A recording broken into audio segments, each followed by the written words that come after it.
Bonjour à tous et à toutes et bienvenue dans cet atelier Entreprendre organisé par la CCI Côte d'Or Saône-et-Loire. Chaque année, nous avons le plaisir d'accompagner près de 800 créateurs et repreneurs dans leurs projets entrepreneuriaux à travers notre territoire. Dans ce cadre, tous les mois, nous proposons des ateliers sur différentes thématiques pour vous proposer des exemples concrets et des méthodes concrètes pour avancer dans votre projet. Nous sommes Antonin Neff et Laure Bolino, nous sommes conseillers à la création et la reprise d'entreprise à la CCI Côte d'Or Saône-et-Loire et nous allons animer cet atelier. N'hésitez pas à vous abonner à notre chaîne pour ne pas manquer nos prochains ateliers et à aimer cette vidéo si elle vous a été utile. C'est aussi un moyen d'aider d'autres entrepreneurs à découvrir notre contenu. Si vous souhaitez être accompagné dans votre projet et aller plus loin dans les ateliers, nous vous invitons à contacter l'espace Entreprendre de la CCI Côte d'Or Saône-et-Loire et à aller sur le site internet aussi pour voir les différentes formations que nous allons pouvoir vous proposer. Ensemble, nous pourrons aller plus loin dans votre projet et beaucoup plus dans le détail via des rendez-vous plutôt individuels et centrés sur votre activité. Dans la première partie, nous avons vu la partie études de marché, mais notamment la partie macroéconomie. Maintenant, nous allons rentrer plutôt dans le détail de la microéconomie. Donc là, on va plutôt rentrer dans le concret de votre projet et donc un peu plus dans le détail. Cette étape-là se rapproche de plus en plus de la communication et du commercial. Donc pour vous faire le lien un peu avec ce qu'on disait tout à l'heure, c'est vraiment un point charnière sur comment vous allez vous positionner en termes d'entreprise. Tout d'abord, nous allons aborder ce qu'on appelle le mix marketing, ou autrement appelé les 4P. Donc pour vous présenter ce que c'est les 4P, ça regroupe ce qui va être produit, promotion, tout ce qui va être lié à la communication et enfin le prix. Dans l'idée, ça va être de définir concrètement quelles vont être vos offres, qu'est-ce que vous mettez dedans, quelles sont les caractéristiques qu'il va y avoir à chacune des offres associées et à quel prix vous allez vendre ce produit ou ce service pour vos clients en vous adaptant par rapport aux réponses que vous avez eues au questionnaire et en prenant aussi en compte toute l'étude macroéconomique que nous avons faite précédemment. L'idée aussi est de vous permettre de vous positionner, c'est-à-dire que si vous n'avez pas un positionnement qui est clair pour vos clients et qui est pertinent par rapport à votre entreprise, nous n'allons pas pouvoir faire la différence entre une entreprise et la vôtre.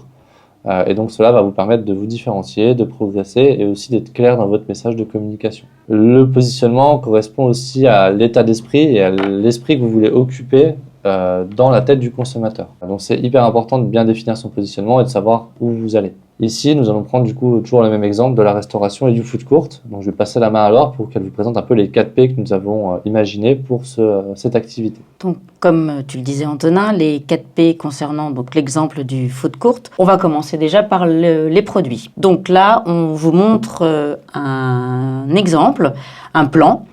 Comment va s'articuler le food court avec le bar qu'on va retrouver au milieu, vraiment en axe central, avec des manches debout et d'autres lieux conviviaux pour déguster. Et puis tout autour, en fait, vont venir graviter les espaces de restauration avec les professionnels indépendants. On va constater que les stands de restaurateurs vont proposer des préparations originales, donc sous forme de bouchées ou de parts. Ce sont les clients qui viennent directement se servir sur les stands. L'objectif étant de pouvoir profiter de plusieurs mets, de profiter entre amis et l'avantage c'est que si vous n'avez pas les mêmes goûts, vous pouvez chacun choisir votre plat préféré. On a un bar qui va proposer des dégustations de produits artisanaux et qui va se trouver au centre des stands gastronomiques comme je vous le disais tout à l'heure et comme c'est illustré sur le plan. On va retrouver dans l'espace convivial des tables, des bancs, des canapés, des manches debout qui vont être présents autour du bar. C'est donc un lieu où on va y venir seul, accompagné, entre amis, en famille, entre collègues. Un lieu où on va venir se restaurer, boire un verre, passer un moment convivial pendant quelques heures. Et on va y découvrir des mets préparés sous nos yeux par des professionnels accessibles. Ensuite, toujours sur les 4P, toujours concernant le produit. Au niveau des horaires, on va définir en fait 2 types d'horaires en fonction de la saison. On va identifier une saison haute, sur la ville de Beaune, qui va se définir entre avril et octobre, et puis une saison basse, de novembre à mars. Et les horaires vont forcément être adaptés à la fréquentation.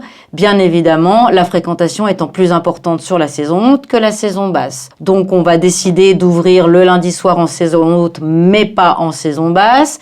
Et puis l'amplitude horaire va effectivement changer entre le mois d'avril et le mois de novembre. Ensuite, concernant le positionnement, au niveau du positionnement, on a décidé de travailler des produits avec des prix attractifs et abordables.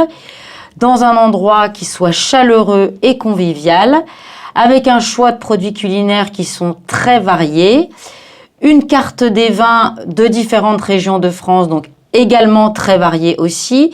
Et puis, on va proposer des soirées à thème, des organisations d'événements et pourquoi pas des concerts.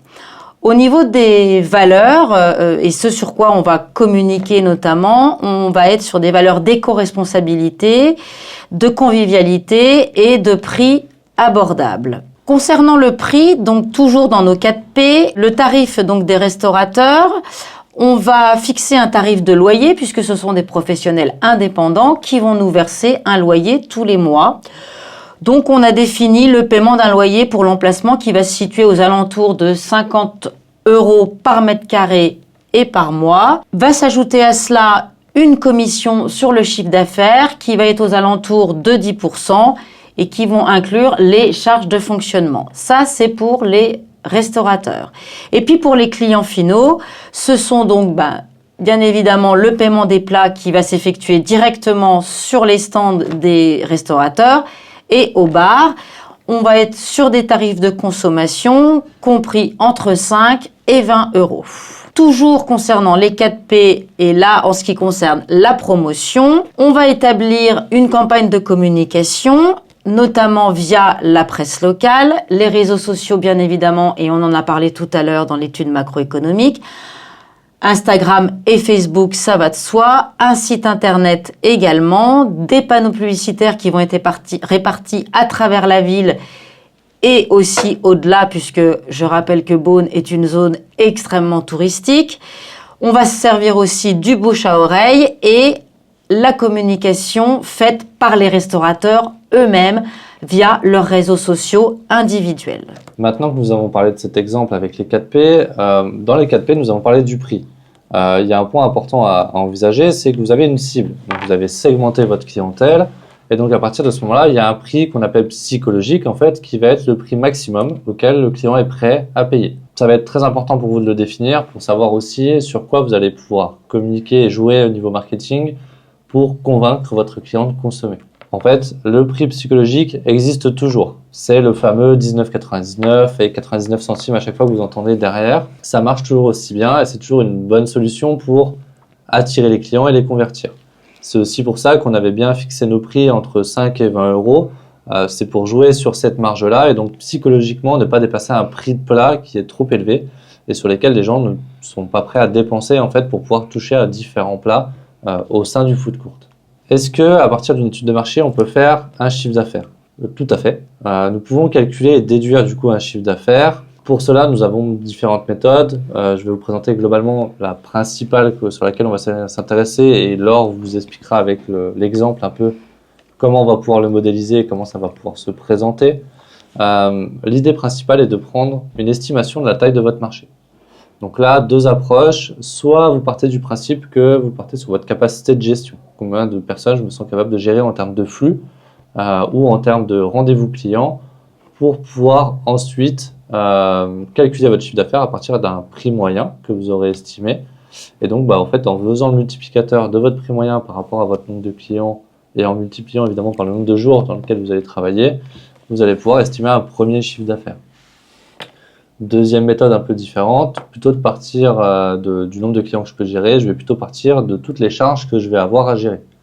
Donc je vais calculer l'ensemble de mes charges que je vais avoir tous les mois, que je vais avoir, qui vont pas bouger en fait, qui vont être assez fixes, et je vais diviser tout ça par le prix moyen auquel j'ai fixé pour les clients.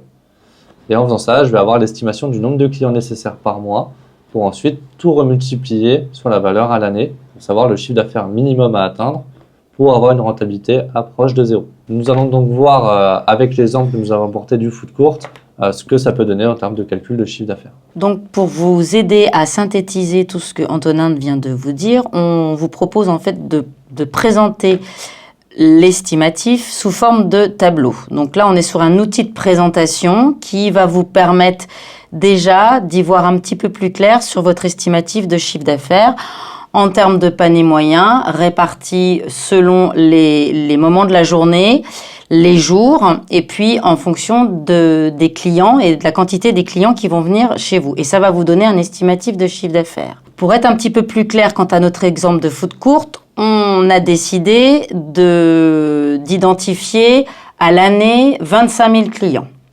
C'est notre prévisionnel, c'est ce qu'on a envie d'atteindre.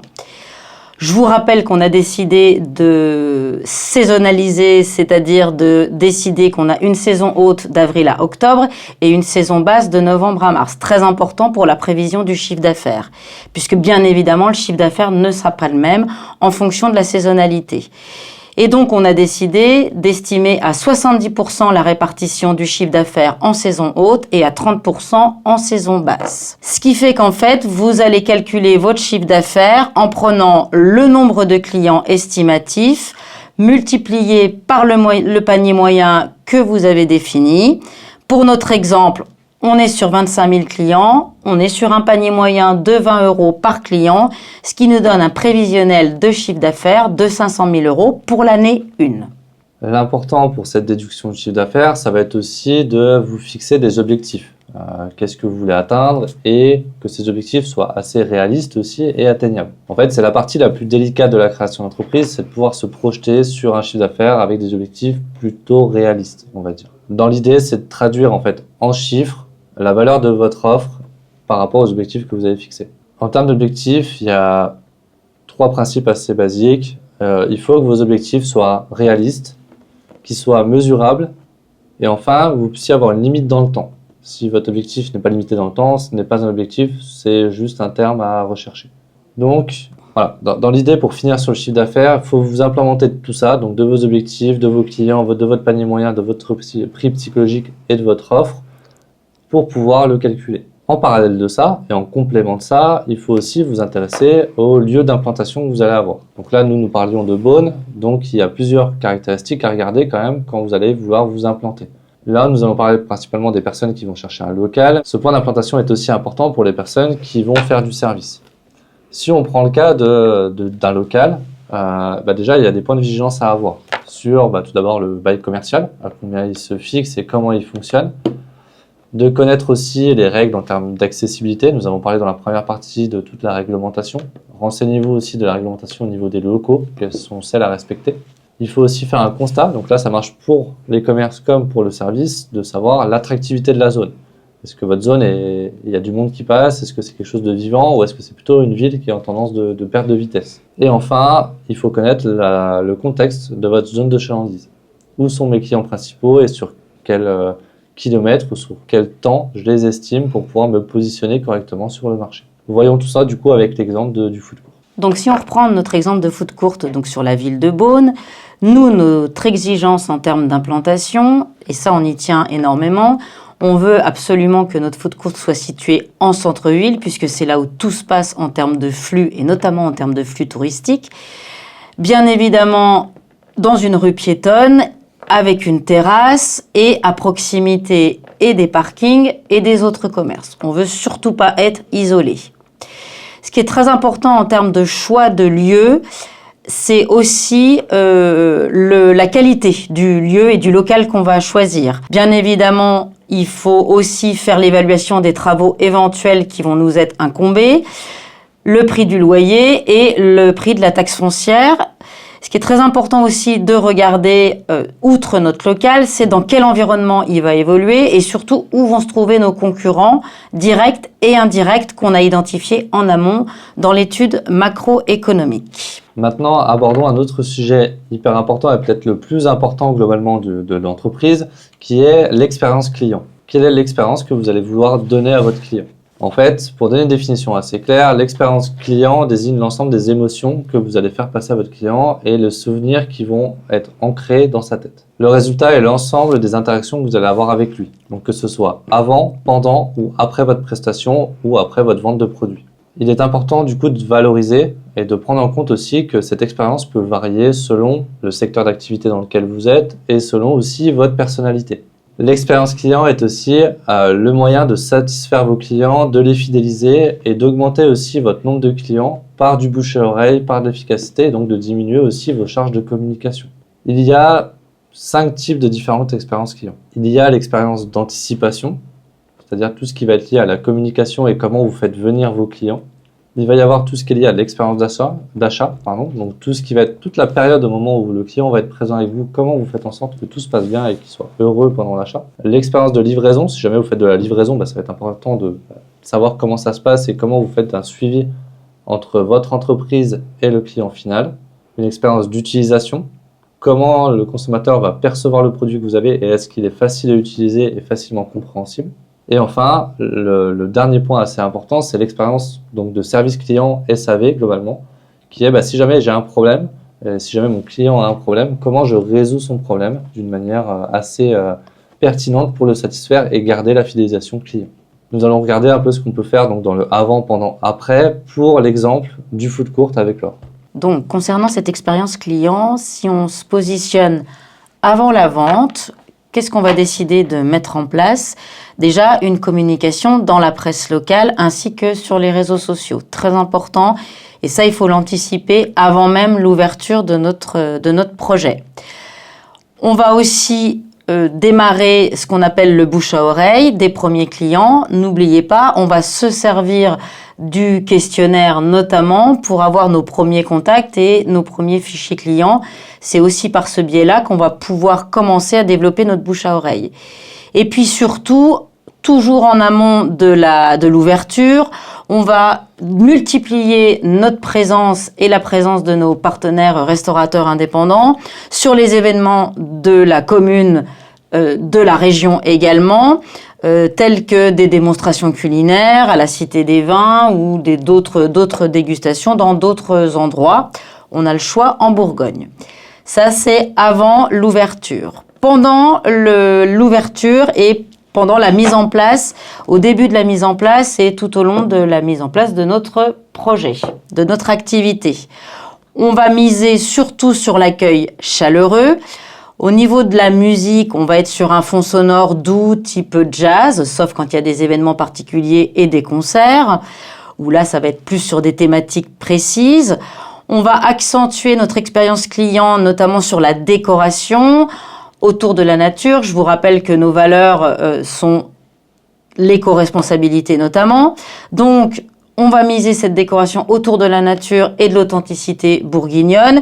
Et puis, bien évidemment, au-delà de l'accueil chaleureux, on n'oublie pas le sourire. Ça, c'est pendant la vente, pendant le moment convivial que vit le client. En ce qui concerne le service après-vente, on va essayer de récolter les retours clients et notamment via les avis Google puisqu'on aura créé un site internet. On va aussi partager les avis sur les réseaux sociaux et puis proposer des sondages via les réseaux sociaux aussi pour connaître les envies des clients. Après l'expérience client, on aborde un autre point hyper important, notamment quand vous travaillez dans le commerce, que ce soit dans l'alimentation ou autre, mais aussi quand vous proposez des services. Parfois, ça peut être intéressant aussi de votre côté, selon les services que vous allez proposer, de vous intéresser aux fournisseurs. Vous allez potentiellement avoir des fournisseurs et donc ce n'est pas à négliger. Il y a plusieurs points à regarder chez les fournisseurs, notamment quels sont les prix qu'ils vont vous proposer quand ils vont vouloir vous vendre un produit. Il faut prendre en compte du coup toutes les conditions d'achat qu'il va y avoir auprès de votre fournisseur. Donc il y a effectivement, comme je l'ai dit juste avant, le prix, mais il y a également ce qui va concerner la livraison. Donc les délais qu'il va y avoir, les délais de paiement potentiellement que vous pouvez avoir aussi. Et si vous vous êtes engagé dans de l'éco-responsabilité ou dans des points un peu importants comme celui-ci, vous devez regarder également si votre fournisseur est engagé dans la même démarche pour regarder une cohérence dans le message que vous avez. Ce qu'on a dit avant sur l'expérience client, ça passe aussi par le avant lié à vos fournisseurs. Pour ça, vous avez quelques sites que vous pouvez voir sur la slide pour vous référencer puis aller regarder un peu les entreprises et les fournisseurs. Ce qu'il faut regarder aussi, c'est la santé financière du fournisseur. Un fournisseur qui est plutôt mal en point, globalement, on va essayer de vous vendre absolument le produit pour essayer de récupérer du chiffre et donc baisser son déficit. Donc renseignez-vous auprès d'eux et n'hésitez pas à avoir plusieurs fournisseurs pour un même service ou un même produit. Et enfin, donc sur la partie microéconomie, nous allons nous intéresser en fait maintenant à une partie un peu plus commerciale, mais qui est aussi importante à réfléchir sur quels sont les objectifs que je vais me fixer en termes de vision à court terme, moyen terme et long terme. Ce qui va nous intéresser ici, c'est de vous définir des objectifs sur 1 an, 2 ans et 3 ans. Si vous êtes beaucoup plus ambitieux et que vous avez une vision beaucoup plus longue, vous pouvez aller jusqu'à 5, 7 et 10 ans. L'objectif, c'est de définir en fait une manière de faire et surtout des actions à mettre en place pour atteindre votre développement commercial. Un objectif, je l'ai dit tout à l'heure, doit s'appuyer principalement sur 3 gros critères qui sont le fait d'être réaliste, le fait d'être mesurable et le fait d'être limité dans le temps. D'où l'importance de vraiment projeter tout ça. Ça peut être à la fois des objectifs commerciaux, c'est-à-dire une augmentation de clientèle, une augmentation potentiellement de salariés, mais ça peut être aussi des objectifs plus financiers, une augmentation de chiffre d'affaires ou une stagnation du chiffre d'affaires. Nous ne sommes pas obligés d'aller chercher toujours l'augmentation en termes de chiffre d'affaires. Voyons ce qu'on peut fixer comme objectif quand on parle de foot courte. Donc là, je vais vous laisser encore une fois alors regarder un peu ce qu'on pourrait fixer pour notre projet. Donc si on définit des objectifs en année 1, 2 et 3, voilà comment on peut essayer de se projeter. L'année 1 étant principalement la recherche de notoriété, la recherche également de fidélisation des premiers clients et puis surtout la recherche de rentabilité. En tout cas, le minimum, c'est d'arriver au bout de l'année 1 à être à l'équilibre. Ça, c'est notre objectif de l'année 1. L'année 2, l'objectif va être d'augmenter le chiffre d'affaires. En général, on est sur une perspective d'évolution de 5%, toujours sur des objectifs qui soient assez facilement réalisable. Et puis le deuxième objectif de l'année 2, si ça n'a pas été le cas en année 1, c'est de vous verser votre premier salaire. Concernant les objectifs de l'année 3, c'est de continuer d'augmenter le chiffre d'affaires et là de passer un gap supplémentaire puisqu'on va essayer de viser les 10% d'augmentation. Sur l'année 3, on aura déjà 2 ans d'ancienneté. On va donc essayer de mettre en place, de développer une nouvelle offre. Pourquoi pas une offre complémentaire ou différenciante. Et puis, de organiser des événements d'entreprise. Donc, voilà un petit peu les objectifs qu'on va se fixer sur les 3 années à venir concernant notre foot courte. Pour conclure, nous allons parler de quelques pièges à éviter. Tout d'abord, ne pensez pas que l'étude de marché est inutile. Ne négligez pas et ne survolez pas votre étude de marché. Ensuite, il est aussi important de structurer, de planifier des dates butoirs et des points d'étape pour pouvoir avancer dans votre projet. Autre piège à éviter, c'est garder son projet pour soi. Parce que communiquer sur son projet, c'est aussi se nourrir de futurs clients et de l'écosystème avec un but d'améliorer son offre et sa stratégie marketing et stratégie de développement. Cet atelier touche à sa fin. Merci à tous pour votre attention. Nous espérons que vous avez trouvé des réponses à vos questions ou que cela a suscité de nouvelles réflexions. Nous vous invitons à vous inscrire au prochain atelier pour aborder différentes thématiques et aller plus loin dans vos projets. Nous vous invitons aussi à vous faire accompagner par nos services si vous avez besoin pour aller plus vite dans votre projet. Nous vous souhaitons beaucoup de succès dans vos projets entrepreneuriaux. À très bientôt et n'oubliez pas de vous abonner à notre chaîne pour ne rien manquer.